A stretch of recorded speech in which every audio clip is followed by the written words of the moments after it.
The tornado sirens were screaming that night, but like so many times before, I thought we had more time. I told myself storms came and went, that we'd be safe in our home. But I was wrong.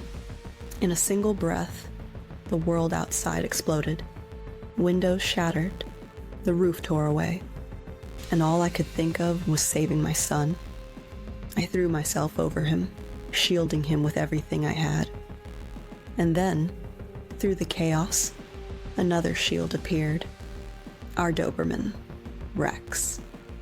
He pressed his body against us, refusing to move, bracing us against the storm as if his very purpose in life was to protect us.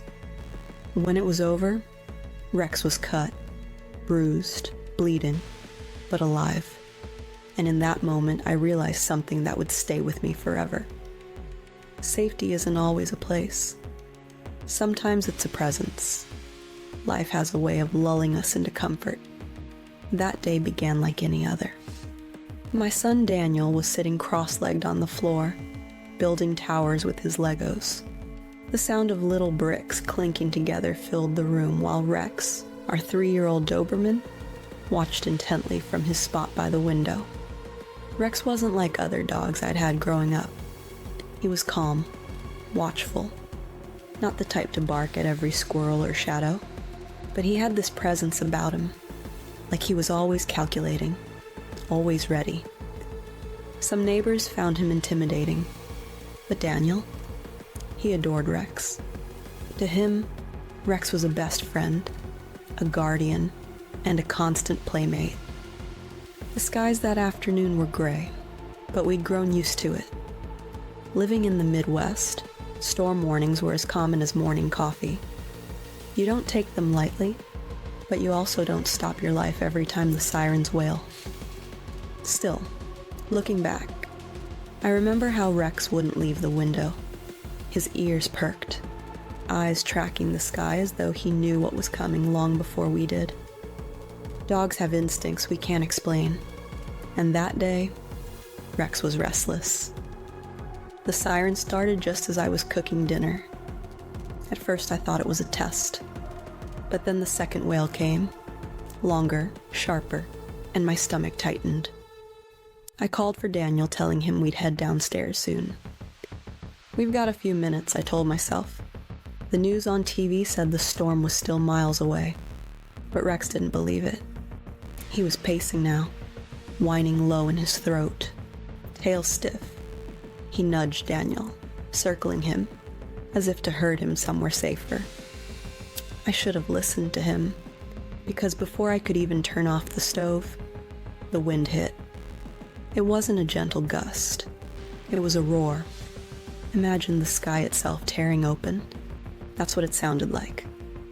The walls shuddered, windows bowed, and then glass everywhere. Shards flew like knives across the room. I screamed Daniel's name and pulled him to the floor. My arms wrapped around him, but even as I did, the air was sucked out of the room, and I heard it, the sound of our roof being ripped away, as though it were nothing more than paper. The ceiling groaned, wood cracked, the night sky exploded into our home. And then Rex. He didn't run. He didn't hide. He pressed his massive body against ours, planting himself like a shield. Every time debris flew past, he was there, taking the brunt of it. A plank of wood whipped across the room, striking his side. He yelped but didn't move. All I could do was hold on to my son and whisper prayers into his hair. While Rex bore the storm's fury with us, minutes felt like hours. Then just as suddenly as it began, it was over. Silence. Not the peaceful kind. The heavy, suffocating silence that comes after destruction. Dust hung in the air.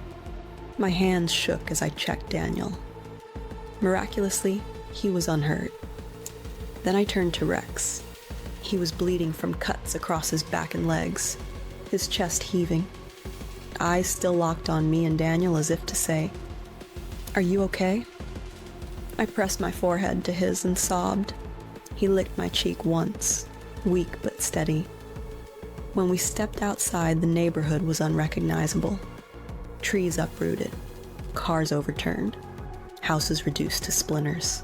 Yet somehow, in that chaos, we were still here, because of Rex.